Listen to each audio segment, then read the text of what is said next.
Good morning friends, good morning students. कैसे हो आप? घर में बैठ के आप बोर तो नहीं हुए? अगर बोर हुए हैं तो पेंटागन करियर इंस्टीट्यूट श्रीरामपुर आपके लिए लेके आ रहे हैं foundation bridge course for the 11th standard. जो बच्चे इंजीनियरिंग के लिए आईआईटी, जेईई या एमएचटी सीईटी की तैयारी करने जा रहे हैं और जो बच्चे मेडिकल के लिए नीट एग्जाम का प्रिपरेशन करने जा रहे हैं, तो उनके लिए हम 11th स्टैंडर्ड का सिलेबस वीडियो लेक्चर के माध्यम से शुरू कर रहे हैं। आप सबको पता है कि कोरोना वायरस की वजह से सारे कोचिंग इंस्टीट्यूट ही नहीं तो स्कूल कॉलेज भी बंद है। सीबीएसई का, स्टेट बोर्ड का एग्जाम लगभग खत्म हुआ है। आपका रिजल्ट भी शायद थोड़ा सा लेट हो सकता है। आगे आने वाली सारी जो एडमिशन प्रोसेस है उसको भी थोड़ा सा डिले होगा, लेकिन 1-1.5 महीने से आप घर पे हो। लेकिन जिनको इंजीनियरिंग या मेडिकल, आईआईटी या नीट, जेईई का प्रिपरेशन करना है, हम इतने दिन अपने जिंदगी के या एजुकेशन के वेस्ट नहीं कर सकते। आपको पता है कि ये दो जो साल है 11th एंड 12th और जो कॉम्पिटिटिव एग्जाम आप देने जा रहे हो, उसमें एक एक दिन नहीं, एक एक घंटा नहीं, एक एक मिनट या 1 सेकंड आपके लिए बहुत इंपॉर्टेंट है। तो Pentagon career institute Ahmednagar district में एकमात्र ऐसा इंस्टीट्यूट है जो आपको NEET, JEE, MHT, CET, CBSE means NCERT syllabus based teaching देने जा रहा है वीडियो लेक्चर के माध्यम से। यूट्यूब चैनल या अपना पेंटागन का जो भी ऐप आपने डाउनलोड किया है उसके माध्यम से आप तक ये वीडियो लेक्चर पहुंचेंगे। हर टॉपिक के बाद आपको ऑनलाइन टेस्ट सीरीज प्रोवाइड की जाएंगी जो आपको सॉल्व करनी है। इमीडिएट आपको रिजल्ट भी मिल जाएगा। उसमें आपको पीडीएफ के फॉर्मेट में स्टडी मटेरियल भी मिलेगा कि आपको क्या पढ़ना है, कौन से बुक पढ़ने हैं, क्योंकि अभी इस सिचुएशन में मार्केट बंद है तो आपको टेक्स्ट बुक खरीदना मुश्किल है, रेफरेंस बुक भी खरीदना मुश्किल है। तो हम ये पूरे आपको पीडीएफ के फॉर्मेट में प्रोवाइड करेंगे, आप चिंता मत करो। कोरोना भी है तो हम घर पे रहकर भी पढ़ाई कर सकते हैं, ये पेंटागन आपको दिखा देगा। और आप अगर हर एक लेक्चर पहले मिनट से आखिरी मिनट तक अगर आप ध्यान से देखोगे, अपना खुद का नोट्स निकालोगे, तो जो चारों सब्जेक्ट हम आपको सिखाने जा रहे हैं, फिजिक्स, केमिस्ट्री, बायोलॉजी और मैथ्स, तो आपके दिल में ये सब्जेक्ट हम उतारेंगे। स्कूल में आपको शायद कुछ सब्जेक्ट से डर भी लगता होगा। कुछ बच्चों को मैथ से डर लगता है, कुछ बच्चों को साइंस अच्छा नहीं लगता। तो मैं आपको एश्योर करता हूं कि पेंटागन करियर इंस्टीट्यूट का हर एक टीचर आपको ऐसे सिखाएगा कि आपके दिल में वो सब्जेक्ट उतर जाएगा। मैं खुद professor Pramod Nirmal, founder and director of pentagon career institute, मैं खुद 16-17 साल से टीचिंग फील्ड में हूँ। मैंने खुद एमएससी ऑर्गेनिक केमिस्ट्री पीएचडी किया हुआ है। I have 3 international research paper which are published in the different journals. इसके अलावा IIT, JEE, mains and advance, NEET और सीईटी पढ़ाने का मुझे 16 साल का अनुभव है। मैं खुद सीनियर कॉलेज में भी लेक्चरर था। तो इस पूरे अनुभव का उपयोग मैं आपको केमिस्ट्री आपके दिल में उतारने के लिए करने जा रहा हूं। हम केमिस्ट्री सीखेंगे नहीं, हम केमिस्ट्री खाएंगे, हम केमिस्ट्री सोएंगे, हम केमिस्ट्री जिएंगे। इसके बाद जिंदगी का दूसरा नाम होगा केमिस्ट्री और केमिस्ट्री का दूसरा नाम होगा जिंदगी। तो chemistry is a very easy subject. अगर आपको उसमें इंटरेस्ट आने लगा तो केमिस्ट्री जैसा दूसरा इजी सब्जेक्ट ही नहीं है। बहुत से बच्चों को डर लगता है कि सर मुझे वो फॉर्मूले ही याद नहीं रहते। एल्यूमिनियम क्लोराइड सुनने के बाद मेरा दिल घबरा जाता है कि एल्यूमिनियम क्लोराइड का फॉर्मूला क्या होगा। सोडियम सल्फेट नाम तो सुना हुआ लगता है लेकिन फॉर्मूला सामने नहीं आता। केमिकल रिएक्शन किसकी किसके साथ होने के बाद क्या बनता है वो मुझे कभी ध्यान में ही नहीं आया। बहुत सारी चीजें ऐसी है कि जो मुझे याद नहीं रहती केमिस्ट्री की। तो बच्चों एक बात ध्यान में रखो कि केमिस्ट्री हमको रटना नहीं है, हमको समझना है, जीना है। केमिस्ट्री जीने का सब्जेक्ट है, जिंदगी का सब्जेक्ट है। हम सुबह से शाम तक, रात सोने तक हम सिर्फ और सिर्फ केमिस्ट्री के वर्ड में ही रहते हैं। Chemistry is a very interesting subject and chemistry is a miracle in the science. तो मैं आपको पहले पेंटागन के बारे में बताऊंगा कि आप सबको शायद पता ही होगा कि पेंटागन करियर इंस्टीट्यूट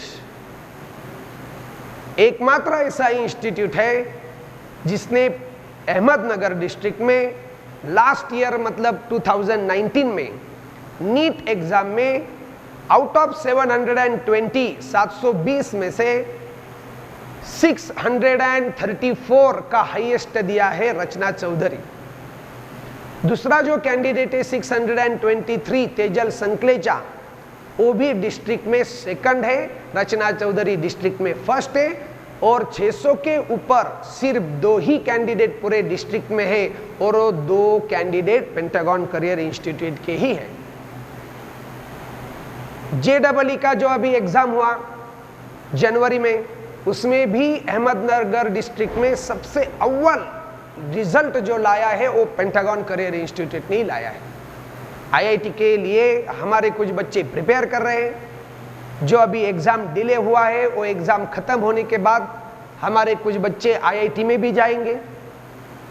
इतना ही नहीं, MHT CET में तो पिछले साल पूरे महाराष्ट्र का टॉपर था 100 परसेंटाइल, और हमारे बच्चों को मतलब जो फर्स्ट आया हुआ बच्चा है उसको परसेंटाइल है 99.98 परसेंटाइल, लगभग 100 के नजदीक। और तालुका लेवल पे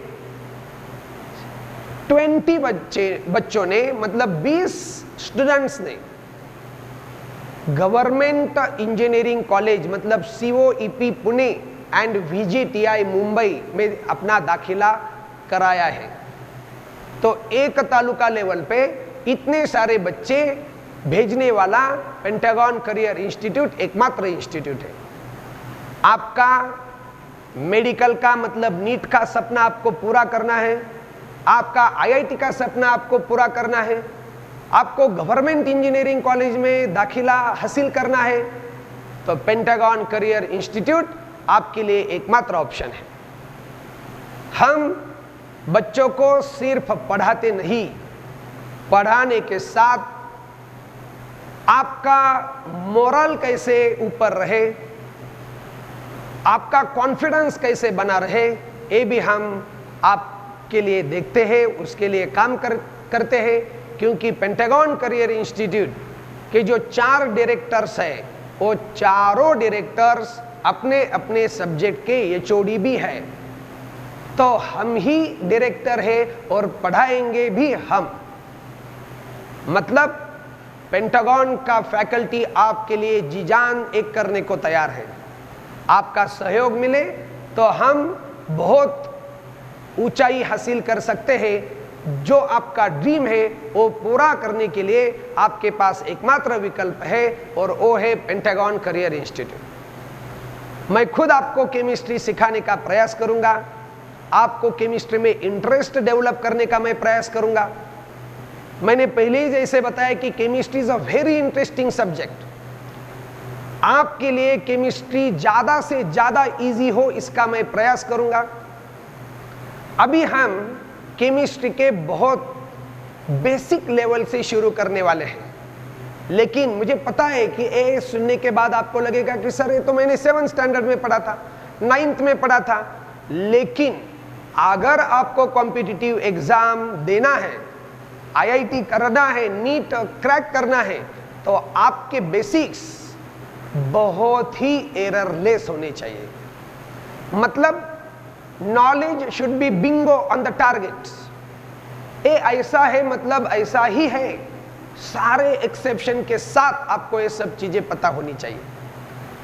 सो now I am going to start the basics of the chemistry and first of all पहले ही मैं आपको पूछने जा रहा हूं केमिस्ट्री। अभी मैं बहुत पीछे नहीं जाऊंगा कि साइंस का डिफिनेशन क्या है, केमिस्ट्री का डिफिनेशन क्या है। मैं आपको ये बताऊंगा कि हमारे आजू बाजू जो भी चीजें हमको दिखती है, that is we can call it as objects. We are surrounded by different objects. अभी मेरे सामने कैमरा लगा हुआ है, दैट इज ऑब्जेक्ट। मेरे ऊपर अभी फैन चल रहा है, मेरे लेफ्ट हैंड साइड को कूलर चल रहा है, ऊपर एसी है, दैट इज ऑल्सो ऑब्जेक्ट। सामने खाली है लेकिन बेंचेस है, वो भी ऑब्जेक्ट है। आप घर पे बैठे हो, आपके हाथ में मोबाइल है, that is also object. And yourself, आपकी बॉडी भी एक ऑब्जेक्ट ही है।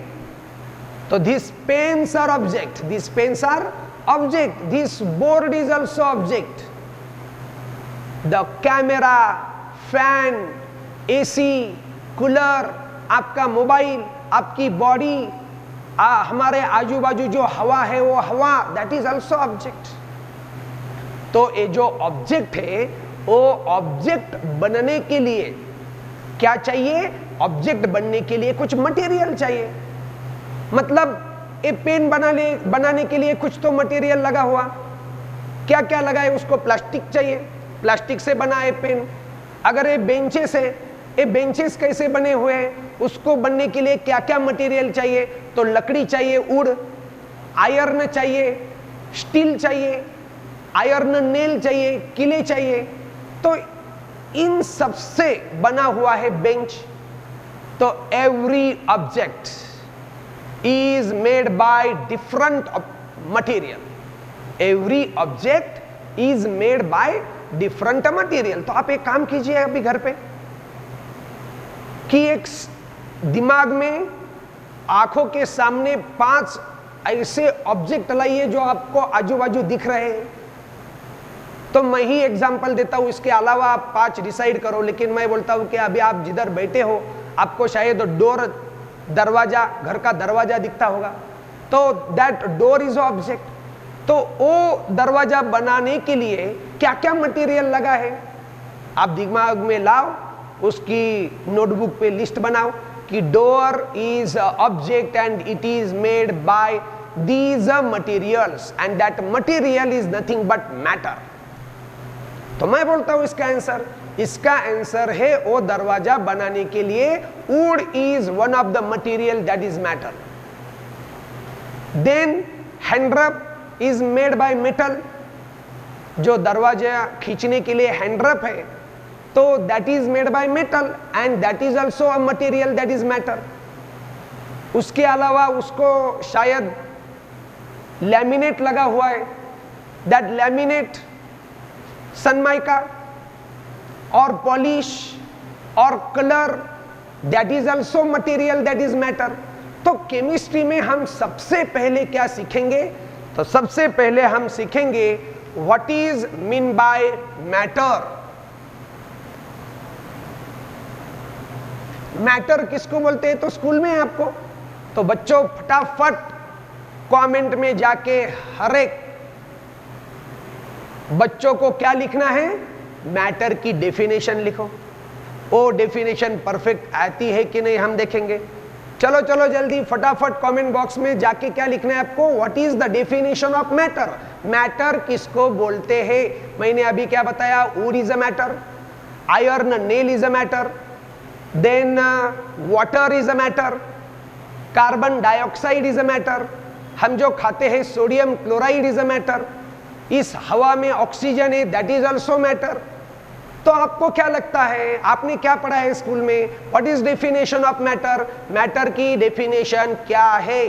कमेंट बॉक्स में जाके लिखो कि what is mean bye matter, matter किसको बोलते हैं। लिखा क्या सबने कि what is mean bye matter? जो कमेंट बॉक्स में नहीं लिख सकते वो नोटबुक में लिखो कि what is mean bye matter. Matter की डेफिनेशन आपने क्या सीखी हुई है? तो मैं मैटर की डेफिनेशन लिखूंगा अभी, और आप चेक करो कि आपने जो लिखा है वो सही है या नहीं। मैटर, चलो चेक करो जल्दी जल्दी, मैटर की डेफिनेशन क्या है? तो matter is anything, it is anything which has its own mass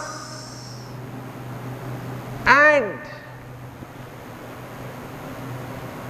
which occupies some space in the atmosphere। तो अभी मैं उसको, चलो चेक करो, चेक किया कमेंट बॉक्स में आपने जो डेफिनेशन लिखी थी, ये इस डेफिनेशन से थोड़ी बहुत या पूरी मैच कर रही है या नहीं? तो मैंने क्या बोला, मैटर किसको बोलते हैं? Matter is anything. सबसे पहले ये वर्ड बहुत इंपॉर्टेंट है कि मैटर कुछ भी हो सकता है। तो बहुत से बच्चों को लगता है कि सर मैटर दिखना ही चाहिए क्या? तो ऐसा कोई जरूरी नहीं है कि मैटर आपको दिखेगा ही। मैटर इज एनीथिंग, एनीथिंग का मतलब कुछ भी हो सकता है, लेकिन क्या कैसा चाहिए? Which has its own mass, उसको खुद का वजन चाहिए। It should have its own mass. कितना चाहिए? वेरी ह्यूज मास, बहुत ज्यादा उसका वजन है, चलेगा। It has moderate means medium, मध्यम, मीडियम मास है, बहुत ज्यादा भी नहीं है बहुत कम भी नहीं है, चलेगा क्या? वो भी चलेगा। And its mass is very very very very less, ध्यान में नहीं आ रहा इतना कम मास है। For example elephant, what is the mass of elephant? Elephant का मास तो बहुत ज्यादा है सर। अभी चींटी है, चींटी, उसका मास कैसा है लेकिन बहुत कम है। देखो elephant has very very huge mass. अगर वैसे ही दिखने वाला दूसरा एनिमल लिया रैट, तो रैट हैज मीडियम मास। चींटी it has very very less मास। और वो भी छोड़ दो, अगर बलून में एयर है, गुब्बारे में क्या भरी हुई है? हवा, तो उसको मास है या नहीं है? Yes, it also has mass but very very less, negligible mass. हमको ध्यान में भी नहीं आएगा इतना कम उसका मास है, चलेगा। लेकिन क्योंकि हमने बोला क्या है कि matter is anything which has its own mass, which has its own huge mass, which has its own moderate mass, which has its own negligible mass. Negligible means such a less mass which can be neglected. इतना कम है कि न के बराबर है, तो उसको negligible बोलते हैं। लेकिन है ना, negligible है लेकिन है, उसको कुछ तो मास है। Matter is anything which has its own mass and which occupies some space in the atmosphere. Atmosphere किसको बोलते हैं? हमारे आजू बाजू जो स्पेस है उसको बोलते हैं एटमॉस्फेयर। तो atmosphere, what is mean by sphere? Sphere means round, गोल। तो अपने आजू बाजू जो वातावरण है वो उसका हम एरिया कैसे लेते हैं? तो दैट इज स्फेरिकल है, and therefore it is called atmosphere. तो एटमॉस्फेयर में इट ऑक्यूपाइज सम स्पेस। जो मैटर है उसको ऑक्यूपाई होने के लिए कुछ तो जगह इस एटमॉस्फेयर में लगेगी। It occupy some space in the atmosphere. अभी इसका एग्जांपल देता हूं मैं। इस पूरे एटमॉस्फेयर में बहुत सारी जगह है। जो एलिफेंट है, उस एलिफेंट ने कुछ स्पेस ऑक्यूपाई किया हुआ है। अभी जिस जगह पे वो एलिफेंट खड़ा है उस जगह पे दूसरी कोई भी चीज नहीं जा सकती, क्योंकि वो जगह उस एलिफेंट ने ऑक्यूपाई की हुई है। अभी उस जगह एयर है क्या? नहीं है। जहां एलिफेंट खड़ा है उस जगह पे उसकी बॉडी है, हाँ उसके आजू बाजू एयर है, अभी अगर क्या हुआ कि एक तालाब था, उस तालाब में बहुत सारा पानी था और वो नेक टू नेक फिल था, पूरा खचाखच भरा हुआ था। अभी वो एलिफेंट उस पानी में उतर गया तो क्या होगा? अभी एलिफेंट ने क्या किया? पानी में जाके कुछ स्पेस ऑक्यूपाई किया, तो उसकी वजह से क्या हुआ? जो पानी उसमें ऑलरेडी था उसमें से कुछ पानी बाहर आ गया। क्यों बाहर आ गया? क्योंकि अभी वो जगह एलिफेंट ने ऑक्यूपाई की हुई है। तो जो जगह एलिफेंट ने ऑक्यूपाई की हुई है वो जगह अभी पानी ऑक्यूपाई नहीं कर सकता, वाटर, तो वाटर को वो जगह छोड़नी पड़ी, वाटर को दूसरी जगह ऑक्यूपाई करनी पड़ी, क्योंकि matter occupy some space in the atmosphere. Elephant बाहर था तो जहां एलिफेंट खड़ा था वहां हवा नहीं थी। ध्यान से सुनो फिर से। जहां एलिफेंट खड़ा था वहां एलिफेंट ने स्पेस ऑक्यूपाई किया हुआ था, उस जगह पे एयर नहीं था। अभी एलिफेंट वहां से मूव हुआ, तो जहां पहले एलिफेंट खड़ा था वो जगह अभी वैकेंट है क्या? नहीं, अभी हवा वहां आई हुई है, हवा वहां आई हुई है। तो एलिफेंट की जगह किसने ऑक्यूपाई की? अभी एयर ने, हवा ने ऑक्यूपाई किया वो जगह। अभी एलिफेंट कहाँ है? पानी में। तो जो जगह अभी एलिफेंट ने ऑक्यूपाई की हुई है वो जगह पानी ऑक्यूपाई नहीं कर सकता, तो पानी बाहर आ गया। इसका मतलब क्या है कि matter occupy its own space. Matter को खुद बहुत कम या मीडियम या ह्यूज, लेकिन जगह इस एटमॉस्फेयर में ऑक्यूपाई करने के लिए चाहिए, मतलब चाहिए। तो मैटर की डिफिनेशन क्या है? तो matter is anything which has its own mass and which occupies some space in the atmosphere, जिसको खुद का कुछ ना कुछ मास है और जिसको ऑक्यूपाई करने के लिए कुछ जगह चाहिए, उसको बोलते हैं मैटर। तो मैं बोलूंगा कि whether this pen is matter और नॉट, ए पेन मैटर है या नहीं है? तो yes, because this pen has its own mass, उसको कुछ तो मास है ना, and this pen occupy this space. इस पेन ने क्या किया है? इस पेन ने स्पेस ऑक्यूपाई किया हुआ है, तो इसको बोलेंगे matter. This board is also matter, my self means my body is a matter, your body is a matter.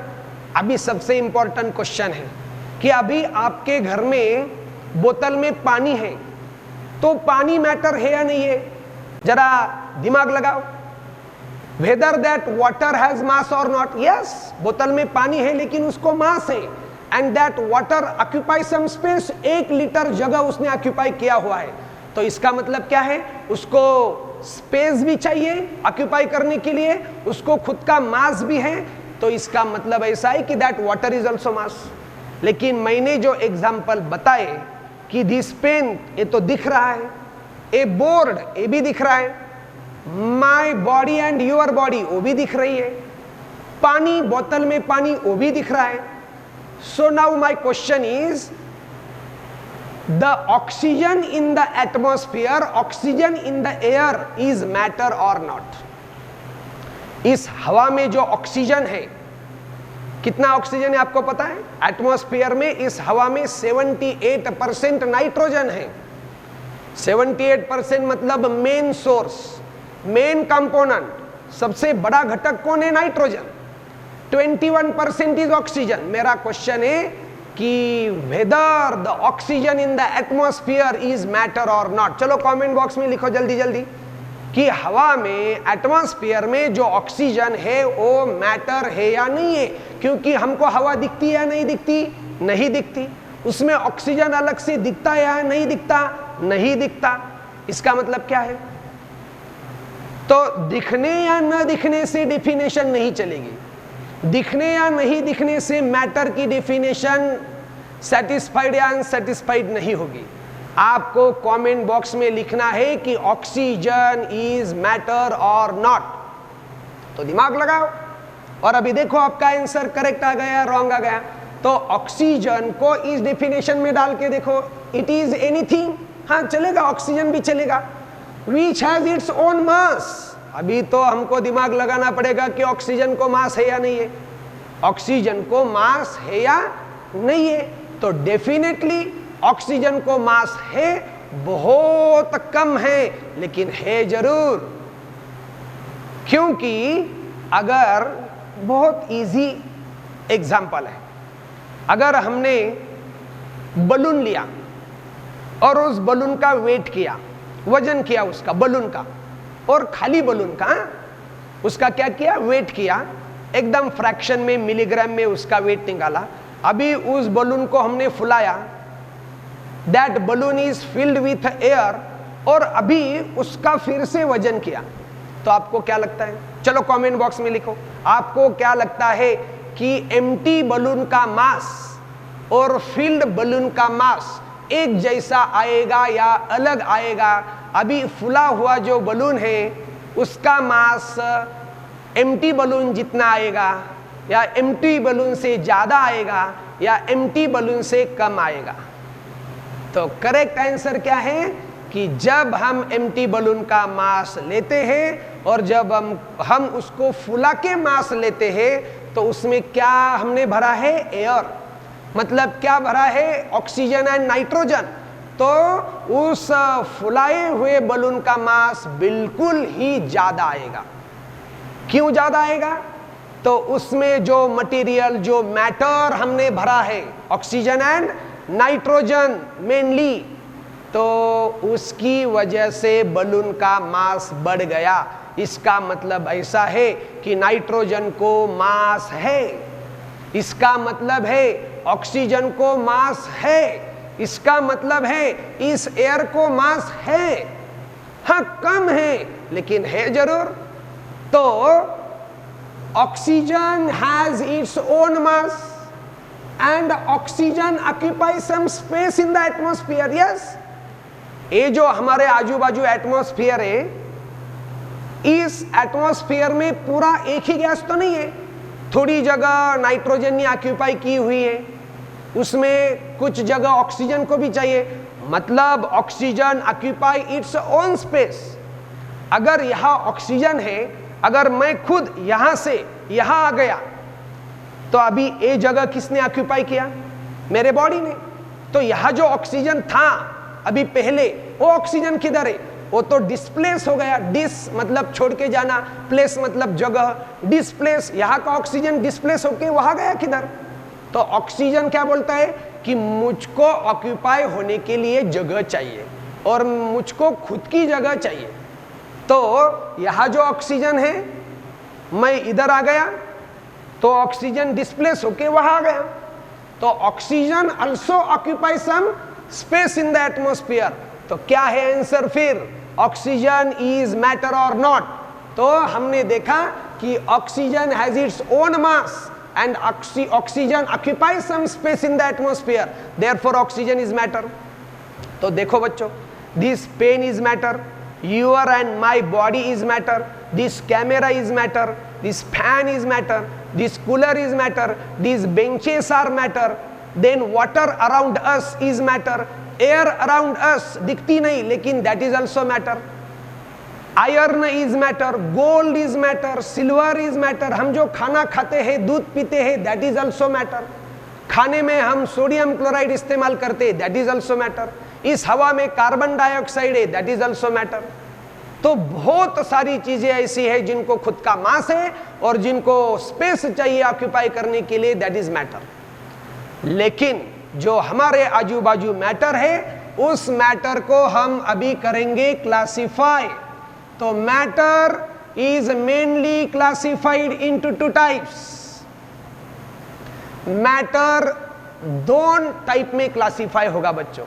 तो उसमें से पहला टाइप है मिक्सचर और दूसरा टाइप है that is called pure substance. देखो मैटर के दो मेन टाइप, और वो दो मेन टाइप क्या है देखो जरा। एक टाइप है मिक्सचर और दूसरा टाइप है pure substance. Matter in the form of mixture, पहले एक क्लियर करेंगे। अभी मैटर मतलब ये पेन मैटर, हमको देखना है मिक्सचर है या प्योर सब्सटेंस है।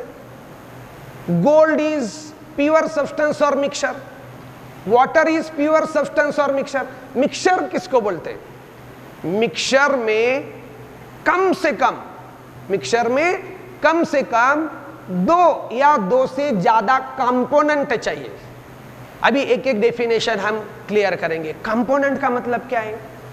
कंपोनेंट वर्ड कहां से आया है? कंपोजिशन। कंपोजिशन कहां से आया है? कंपोजिशन मतलब कंपोनेंट किस रेशियो में है, और कंपोनेंट का मतलब है घटक। तो मैंने क्या बोला? मिक्सचर में, mixture is made bye, mixture is made by mixing 2 और मोर कंपोनेंट्स। 2 या 2 से ज्यादा अलग अलग घटक अगर हमने एकत्र किए, उनको मिक्स किया, तो जो बनता है उसको बोलते हैं मिक्सचर। मिक्सचर में कम से कम कितने कंपोनेंट चाहिए? 2, 3 चलेंगे, 4 भी चलेंगे। 2 या 2 से ज्यादा क्या चाहिए? कंपोनेंट। कैसे चाहिए? अलग अलग, और उसको क्या करना है? मिक्स। अभी दूसरा एक इंपॉर्टेंट पॉइंट है, अगर मैंने ए को बी के साथ मिक्स किया तो मुझे कैसे पता चलेगा कि ए और बी का मिक्सचर ही बन गया? क्यों? दूसरा भी कोई ऑप्शन है क्या? है ना। ए और बी अगर रिएक्ट हो गए, ए और बी का अगर रिएक्शन हुआ तो मिक्सचर नहीं बनेगा। ध्यान में रखो ये बात। अगर मैंने ए को बी के साथ मिक्स किया और अगर वो रिएक्टिंग है, मतलब एक दूसरे के साथ रिएक्ट होने वाले हैं, तो मैं उनको क्या बोलूंगा? ए और बी को रिएक्टिंग कंपोनेंट, रिएक्ट होने वाले घटक। रिएक्टिंग कंपोनेंट का क्या बनता है? ए और बी रिएक्ट होने के बाद ए बी नाम का कंपाउंड बनेगा। ए और बी का ए बी नाम का क्या बनेगा? कंपाउंड। फॉर एग्जांपल मैंने रिएक्टिव सोडियम लिया और रिएक्टिव क्लोरीन लिया। क्या क्या लिया? एक कंपोनेंट लिया सोडियम, दूसरा कंपोनेंट लिया क्लोरीन। ये 2 कंपोनेंट कैसे है बच्चों? रिएक्टिंग कंपोनेंट है, रिएक्टिंग, ये रिएक्ट होते हैं।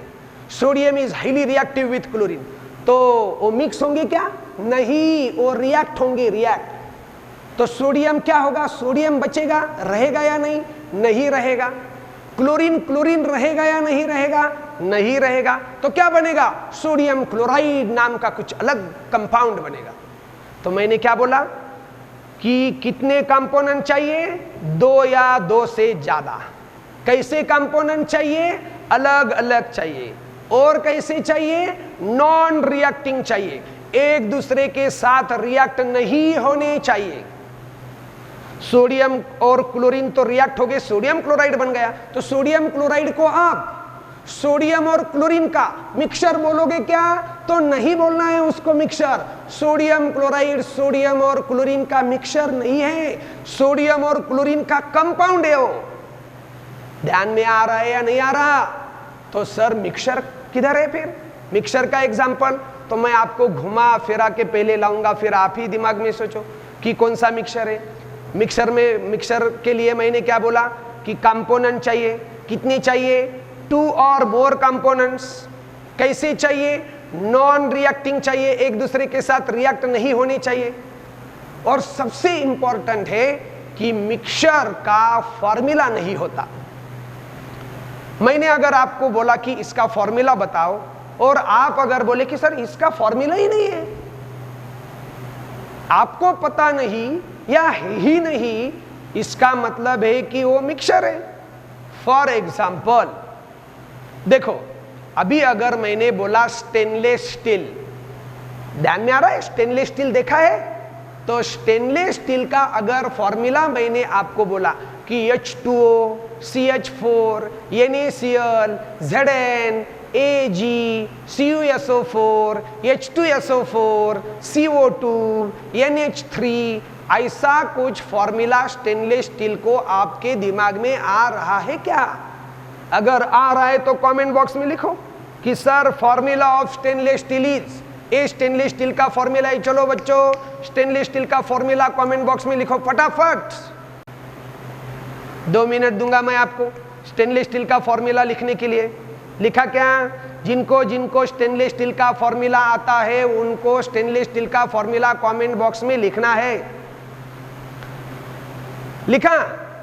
अभी मैं दूसरा एग्जांपल आपको देता हूं। ब्रास, ब्रास सुना है? ब्रास या जाने दो, ब्रांज तो सुना होगा। गोल्ड मेडल मिलता है ओलंपिक में, गोल्ड मेडल। उसके बाद कौन सा मिलता है? Silver medal. तीसरा कौन सा मिलता है? Bronze medal. चलो कमेंट बॉक्स में जल्दी जल्दी से गोल्ड का फॉर्मूला लिखो। गोल्ड, जल्दी फॉर्मूला आता है ना आपको? हाँ, मैं एक बताता हूं, जिंक का फॉर्मूला लेता है Zn, वैसे सल्फ्यूरिक एसिड का फॉर्मूला रहता है H2SO4। वैसे जल्दी से गोल्ड का फॉर्मूला लिखो। कमेंट बॉक्स में सिल्वर का फॉर्मूला लिखो। Formula of silver is. Comment box में ब्रांज का फॉर्मूला लिखो। ब्रांज, चलो लिखा क्या? ब्रांज का फॉर्मूला। पहले कौन सा फॉर्मूला लिखने को बोला मैंने? Stainless steel. उसके बाद अभी मैंने फॉर्मूला आपको बोला कि ब्रांज का फॉर्मूला लिखो। ब्रांज क्या फॉर्मूला है? ठीक है, तो बच्चों अभी ध्यान दो, स्टेनलेस स्टील का फॉर्मूला है ही नहीं। स्टेनलेस स्टील का फॉर्मूला आप लिख ही नहीं सकते, क्योंकि स्टेनलेस स्टील को खुद का फॉर्मूला ही नहीं है। क्योंकि stainless steel can not be represented by its own formula because it is a mixture. Stainless steel नाम का कोई एलिमेंट नहीं है। स्टेनलेस स्टील क्या है फिर? मिक्सचर है। क्या बोला मैंने? टू और more non reacting component mix together to give mixture. Two और more non reacting component mix together to give mixture. तो सर स्टेनलेस स्टील में क्या है? अरे भैया, स्टेनलेस स्टील में आयरन है, क्रोमियम है, मैंगनीज है, कार्बन है, ये सब मिला के स्टेनलेस स्टील बना हुआ है। तो स्टेनलेस स्टील में कंपोनेंट है, घटक है ना, कंपोजिशन भी है। ए इतने परसेंट है, ओ उतना परसेंट है, लेकिन स्टेनलेस स्टील को खुद का फॉर्मूला नहीं है, because stainless steel is a mixture. आया क्या ध्यान में आपको? Stainless steel is a mixture. Stainless steel mixture है। अभी वैसे ही ब्रांज, तो ब्रांज का कुछ फॉर्मूला? हाँ, पहले मैंने बोला गोल्ड। यस, गोल्ड का फॉर्मूला है Au। सिल्वर का फॉर्मूला है Ag। फॉर्मूला भी एक ध्यान रखो, एलिमेंट में पहला लेटर अल्फाबेट कैपिटल रहता है, दूसरा small. Capital A small u लिख के रखो कोने में किधर भी। Au is a formula of gold. Capital A and small g, Ag is a formula of silver. तो आपने गोल्ड का फॉर्मूला बताया Au, सिल्वर का फॉर्मूला बताया Eg, तो ब्रांज का बताओ। तो ब्रांज को फॉर्मूला है ही नहीं, because bronze is a mixture, copper और जिंक। ब्रांज, कॉपर और Sn means tin, means brass. तो ब्रांज जो है, ब्रांज, तो ब्रांज कैसे बनेगा? मिक्स करके बनेगा। क्या लिया मैंने? कॉपर और जिंक लिया। कॉपर कौन है? मेटल। जिंक कौन है? मेटल। कॉपर और जिंक एक साथ किए मैंने, और कॉपर और जिंक मिला के अगर बन रहा है तो bronze is a mixture. Bronze is a mixture. Stainless steel is a mixture. Stainless steel को खुद का फॉर्मूला नहीं है, ब्रांज को खुद का फॉर्मूला नहीं है, ब्रास को खुद का फॉर्मूला नहीं है। आ रहा है क्या ध्यान में? तो उसको बोलते हैं मिक्सचर। अभी प्योर सब्सटेंस, ये तो उसके नाम में ही लिखा है, सब्सटेंस विच इज प्योर, मतलब विच इज नॉट मिक्सचर। वो खुद एक ही है, जो है वो खुद एक ही है, उसको खुद का फॉर्मूला से हम रिप्रेजेंट कर सकते हैं, तो उसको बोलते हैं pure substance. Very easy, gold is a pure substance. क्योंकि आपने अगर मुझे पूछा सर गोल्ड क्या है, तो मैं बताऊंगा Au। सिल्वर क्या है? तो Ag। Silver is a pure substance, gold is a pure substance. उसके बाद अगर आपने पूछा सर वाटर का फॉर्मूला क्या है, चलो कमेंट बॉक्स में लिखो, आपको आता है क्या वाटर का फॉर्मूला या नहीं आता? वाटर को फॉर्मूला ही नहीं है सर, वाटर तो मिक्सचर है। ऐसे आप दिमाग में आ रहा है क्या प्योर वाटर? तो वाटर का फॉर्मूला है H2O because water is a pure substance. Methane CH4 क्या है, मिक्सचर या pure substance? CH4 is a pure substance. Ammonia NH3, बस अमोनिया फॉर्मूला बताया मैंने, ammonia is a NH3 pure substance. Carbon dioxide CO2 it is also pure substance. हम जो खाते हैं common salt sodium chloride NaCl है उसका formula pure substance. Sulphuric acid H2SO4 is a pure substance. Hydrochloric acid HCl is a pure substance. Copper wire Cu is a pure substance. Aluminium wire capital A small l Al is a pure substance. Zinc Zn is a pure substance. Copper sulfate CuSO4 formula है ना उसको, तो copper sulfate means blue vitriol. Copper sulfate is a pure substance. Nitric acid HNO3 is a pure substance. Carbon monoxide CO is a pure substance. Then benzene C6H6 is a pure substance. Glucose C6H12O6 is a pure substance. Sucrose means cane sugar C12H22O11 is a pure substance. देखो मैं stainless steel का formula नहीं बता सकता क्योंकि वो mixture है। मैं ब्रास और ब्रांज का फॉर्मूला नहीं बता सकता क्योंकि वो मिक्सचर है। तो वैसे ही मैं आपको बोलूंगा कि आप मिल्क का फॉर्मूला बता सकते हो या नहीं। चलो कमेंट बॉक्स में लिखो जिनको जिनको आता है मिल्क, फॉर्मूला ऑफ मिल्क। अरे ध्यान में आ रहा है कि नहीं, मिल्क मिल्क, तो मिल्क का फॉर्मूला है तो कमेंट बॉक्स में लिखो। What is the formula of blood? Blood का फॉर्मूला आपको अगर पता है तो कमेंट बॉक्स में लिखो। What is the formula of your urine? Urine का फॉर्मूला आपको पता है तो कमेंट बॉक्स में लिखो। What is formula of your tears? अश्रु लिखो कमेंट बॉक्स में। What is formula of tears? What is the formula of the sweat? ये जो स्वेटिंग हो रही है तो इसका फॉर्मूला क्या है? चलो कमेंट बॉक्स में लिखो।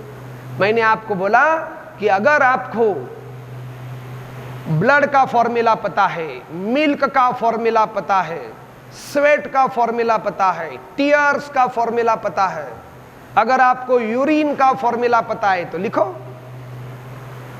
तो आंसर है कि ये सब चीजें मिक्सचर है। Sweat is a mixture of water and sodium chloride. Our tears is also mixture.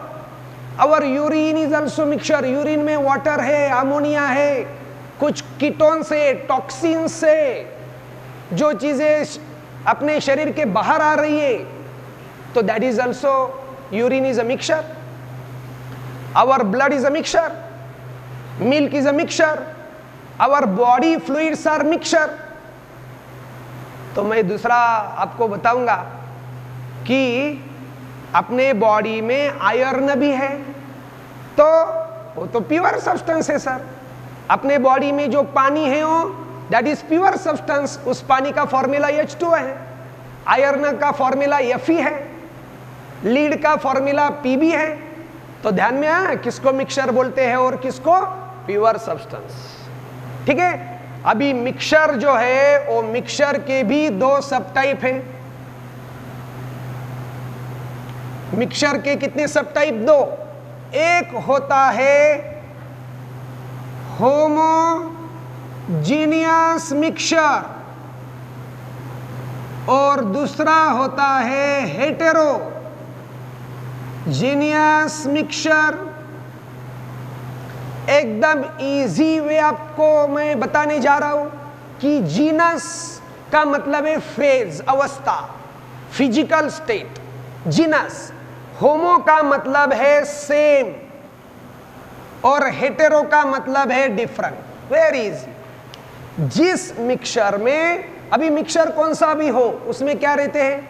2 और मोर नॉन रिएक्टिंग कंपोनेंट्स, 2 या 2 से ज्यादा घटक जो एक दूसरे से रिएक्ट नहीं होते। लेकिन अगर होमो means same, when they mixed together, if they exist in same phase, दो है मिक्स किए, अभी दोनों एक जैसे ही दिख रहे हैं, अलग अलग नहीं दिख रहे। We can't identify them separately. Homo means same, genus means phase, the mixture in which all the components exist in same phase, and the mixture in which all the components are in the different phase. Hetero का मतलब है different, genus का मतलब है phase. ध्यान में आ रहा है? The mixture in which all the components, 2 or more components, are in same phase are called homogeneous mixtures, and the mixtures in which components are in different phase are called heterogeneous mixture. अभी देखो, मैंने stainless steel का example आपको बताया कि उसमें iron है, iron को ब्राउन कलर है, उसमें कार्बन है, कार्बन को ब्लैक कलर है, उसमें क्रोमियम है, फिर से ब्राउन कलर या व्हाइटिश कलर, उसमें मैंगनीज भी है। Manganese, chromium, carbon, iron mix करने के बाद अभी जो मिक्सचर बना है स्टेनलेस स्टील, वो आयरन जैसे दिखता है क्या? वो कार्बन जैसे दिखता है क्या? वो मैंगनीज, क्रोमियम जैसे दिखता है क्या? नहीं। कैसे हो गया? सेम फेज बन गया। स्टेनलेस स्टील आपको पता है कैसे दिखता है? तो स्टेनलेस स्टील में सब कंपोनेंट अलग अलग फेज में है या एक ही फेज में है? तो एक ही फेज में है। Genus means phase, homo means same, all 4 components are present in same phase, तो stainless steel is a homogeneous mixture. Correct? तो वैसे ही मैंने बोला कि ब्रॉन्ज मेडल में कॉपर है, अलग से कॉपर दिखता है क्या? नहीं दिखता। जिंक अलग से दिखता है क्या? नहीं दिखता। तो इसको बोलते हैं एक जीव, मीन्स होमोजिनस। और सर हेट्रोजिनस का एग्जांपल किधर है फिर? तो सिंपल है, अगर पानी में सैंड, वाटर एंड सैंड, पहले water is component, sand is component, एक दूसरे में मिक्स किया तो रिएक्ट होते हैं क्या? नहीं होते, नॉन रिएक्टिंग है। जो बना उसको क्या बोलते हैं? मिक्सचर। अभी पानी और सैंड, रेती और पानी, पानी में रेती होमोजेनस हो गई, पानी और सैंड, वाटर एंड सैंड एक जैसे दिख रहे हैं क्या? नहीं, पानी अलग दिखता है, उसमें सैंड अलग दिखती है। तो बोलो बच्चों, water and sand is homogeneous और heterogeneous? Water and sand is heterogeneous mixture. पानी में अगर शक्कर डाली तो if we mix sugar in water, sucrose means sugar, C6H12O6 हमने पानी में डाला तो क्या होगा? तो मिक्स हो जाएगा, शुगर दिखेगी नहीं, शक्कर दिखेगी नहीं, मिक्सचर बन गया मिक्सचर। लेकिन कैसा मिक्सचर है? Homogeneous. They are all present in one phase, सब पानी जैसा दिख रहा है, उसमें शक्कर है लेकिन दिख नहीं रही। पानी में कॉमन सॉल्ट डाला तो, कॉमन सॉल्ट मतलब NaCl, तो पानी में अगर हमने NaCl डाला तो सोडियम क्लोराइड मतलब मीठ जो है सोडियम क्लोराइड, वो पानी में तो मिक्स हो जाता है। तो पानी और salt, NaCl, salt, sodium chloride and water is a homogeneous mixture. फिर से आप बताओ, स्टेनलेस स्टील इज होमो और heterogeneous? Stainless steel is homogeneous, brass is homogeneous, bronze is homogeneous, water and sand heterogeneous mixture, water and sodium chloride homogeneous mixture, water and sugar homogeneous mixture। पानी में अगर spirit डाला तो, पानी में spirit, spirit का मतलब है अल्कोहल। पानी में अगर अल्कोहल डाला, अभी आपके पास सैनिटाइजर है कोरोना की वजह से, वो सैनिटाइजर मतलब अल्कोहल है, तो अगर वो अल्कोहल सैनिटाइजर आप में पानी में डाल के देखा तो आपको ध्यान में आएगा कि it is homogeneous in water. दिखेगा नहीं आपको वो सैनिटाइजर अलग से, वो पानी में मिक्स हो गया, homo, same phase, homogeneous mixture, water and sanitizer, water and spirit, water and alcohol. वैसे पानी में खाने का तेल, एडिबल ऑयल डाल के देखो तो मिक्स नहीं होता, वो पानी अलग दिखता है, तेल अलग दिखता है, तेल ऊपर दिखता है, तो इट इज हेटेरोजेनियस मिक्सचर। पानी में केरोसिन, हेटेरोजेनियस मिक्सचर, अलग अलग दिखेगा, पानी अलग, केरोसिन अलग। पानी में पेट्रोल, पानी अलग, पेट्रोल अलग, हेटेरोजेनियस मिक्सचर। बहुत सी चीजें ऐसी है जो आपको अभी दिमाग में लाना है कि पानी में थर्मोकोल डाला तो क्या हो जाएगा, पानी में अगर आयरन नेल डाला तो क्या हो जाएगा? पानी में अगर सॉडस्ट डाला, सॉरी, सॉडस्ट का मतलब है लकड़ी का भुस्सा, वो डाल के देखो पानी में, होमोजीनियस या हेट्रोजीनियस। ठीक है, आया आपको ध्यान में कि what is mean bye mixture and what is homogeneous and heterogeneous. Pure substance के भी दो टाइप है। कौन से दो टाइप है? एक बोलते हैं एलिमेंट और दूसरे को बोलते हैं कंपाउंड। Element and compound. तो संस्कृत में एलिमेंट को वर्ड है मूल, संस्कृत वर्ड है, मराठी भी नहीं है। मूल का मतलब है ओरिजिनल, मूल निवासी। तो मूल का मतलब है original means which has its own origin, आणि द्रव्य मीन्स मैटर। मूल द्रव्य, the matter which has its own origin, जो मैटर दूसरे से बना नहीं है, जिस मैटर को खुद का ओरिजिन है उसको बोलते हैं एलिमेंट, मतलब मूल द्रव्य। एलिमेंट का मतलब क्या है? मूल द्रव्य। और कंपाउंड, ए वर्ड कहां से आया? कॉम्बिनेशन से आया, कॉम्बिनेशन से बनता है कंपाउंड, उसको संस्कृत में बोलते हैं संयोग।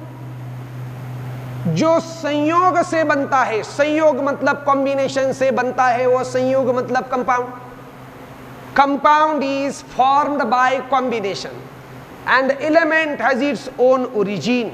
अभी ध्यान में रखो, compound is a combination of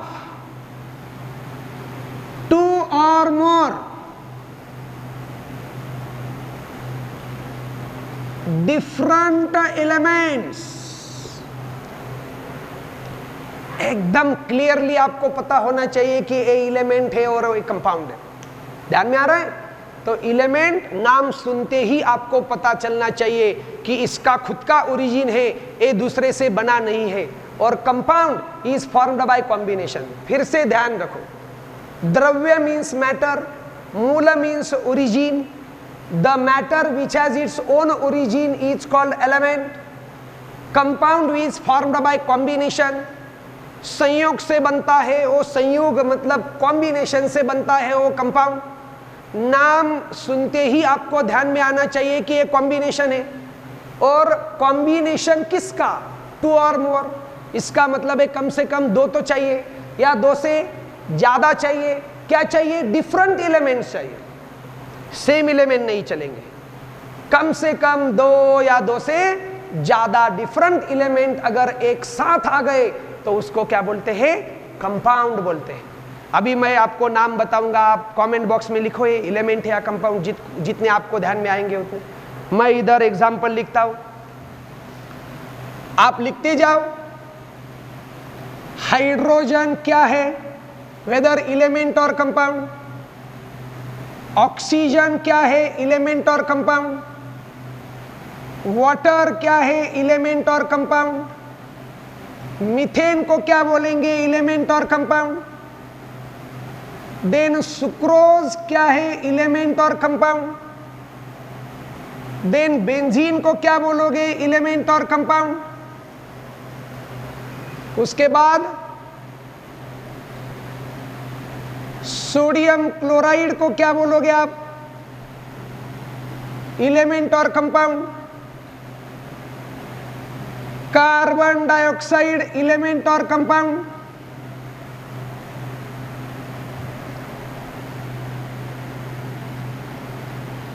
copper sulphate is element और कंपाउंड। सिल्वर इज एलिमेंट और कंपाउंड।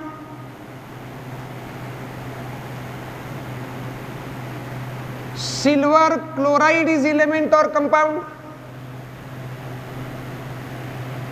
सोडियम इज एलिमेंट और कंपाउंड।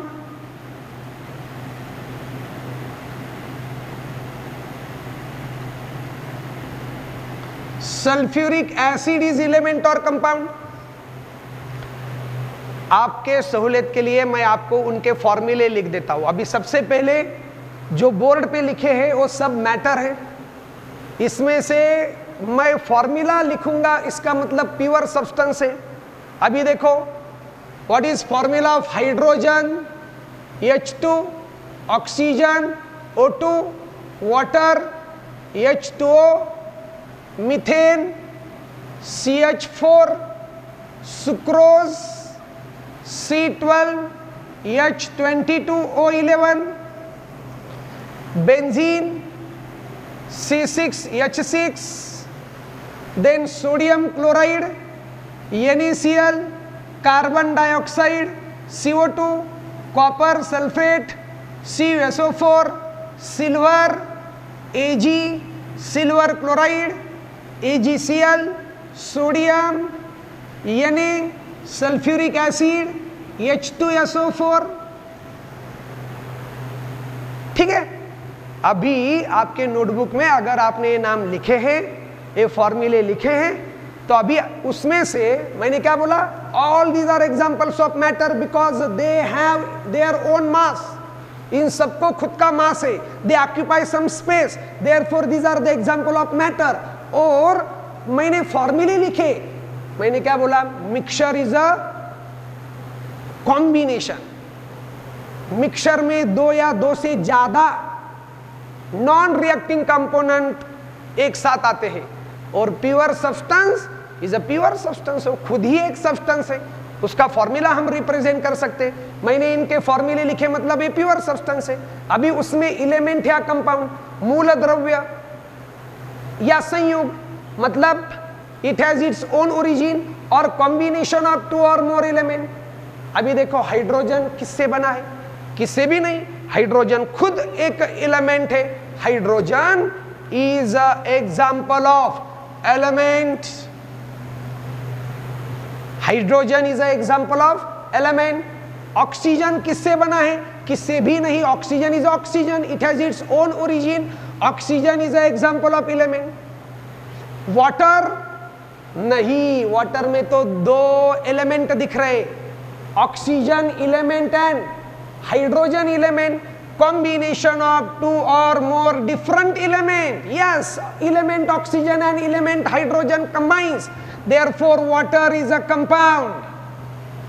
वाटर हाइड्रोजन और ऑक्सीजन का कंपाउंड है।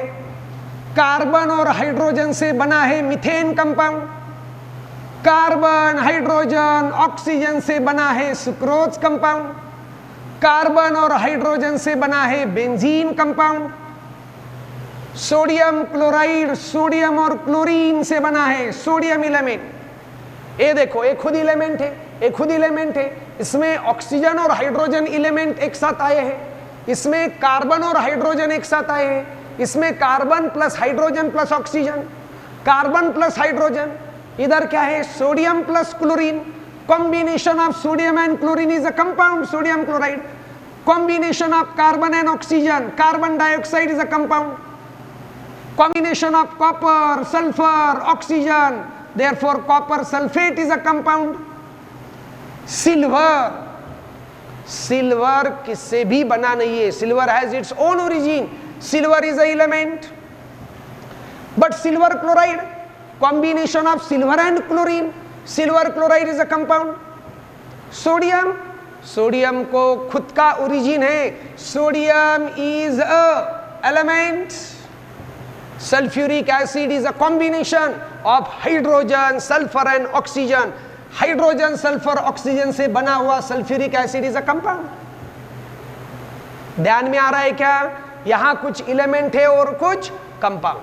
अभी मैं आपको होमवर्क के लिए कुछ एग्जांपल देता हूँ, वेदर दे आर एलिमेंट और कंपाउंड. चलो फटाफट से नोटबुक में लिख लो. Zinc, whether it is element और कंपाउंड, लिखा. उसके बाद लिखो फास्फोरस. फॉर्मूला भी मैं सबको बता देता हूं. जिंक का फॉर्मूला है capital Z small n Zn. Phosphorus का फॉर्मूला है P4. तो लिखो फास्फोरस इज एलिमेंट और कंपाउंड. उसके बाद आप लिखो सल्फर, उसका फॉर्मूला है asset. Weather it is element और कंपाउंड। उसके बाद आप लिखो हाइड्रोजन क्लोराइड। हाइड्रोजन क्लोराइड का फॉर्मूला है HCl, weather it is element और कंपाउंड। उसके बाद आप लिखो PCl3। PCl3 का मतलब है phosphorus trichloride, weather it is element और कंपाउंड। देन नाइट्रोजन, उसका फॉर्मूला है N2, weather it is element और कंपाउंड। लिखा। फिर उसके बाद लिखो sodium hydroxide. Sodium means Na, hydro means H, oxide means O, NaOH। Sodium hydroxide का दूसरा नाम है कॉस्टिक सोडा, तो लिखो उसमें NaOH इज एलिमेंट और compound. Then caustic potash, potassium hydroxide दूसरा नाम है उसका KOH। KOH means potassium hydroxide, whether it is element और कंपाउंड। उसके बाद आप लिखो क्रोमियम। क्रोमियम मतलब Cr, capital C small r, whether it is element और कंपाउंड। उसके बाद आप लिखो मर्क्यूरी। मर्क्यूरी मतलब Hg, whether capital H small g, whether mercury is element और कंपाउंड। उसके बाद आप लिखो calcium chloride, CaCl2, calcium chloride is element और कंपाउंड। ठीक है, इतना होमवर्क आपके लिए बहुत हो गया। ये सॉल्व करो और एलिमेंट है या कंपाउंड, पहले तो आप ये देखो मैटर है या नहीं है, मिक्सचर है या प्योर सब्सटेंस है। दूसरा भी एक आपको होमवर्क देता हूं, मैंने स्टेनलेस स्टील बोला, ब्रास बोला, ब्रांज बोला, इसके अलावा 5 ऐसे मैटर ऑब्जेक्ट आप ढूंढ के लाओ जो मिक्सचर है। 5 होमोजीनियस के एग्जाम्पल और 5 हेट्रोजीनियस के एग्जाम्पल, जो मैंने नहीं बोले वो, जो मैंने बोले हैं वो छोड़ के 5 होमोजीनियस मिक्सचर और 5 हेट्रोजीनियस मिक्सचर के एग्जाम्पल आप ढूंढने का प्रयास करो। मुझे ऐसा लगता है कि आपको जो मैंने पढ़ाया बेसिक्स वो आपको बहुत ही अच्छे तरीके से ध्यान में आया होगा। अगर ध्यान में आया है तो लेक्चर को लाइक करने के लिए मत भूलो, लाइक करो और stay tune for next video lecture. Thank you.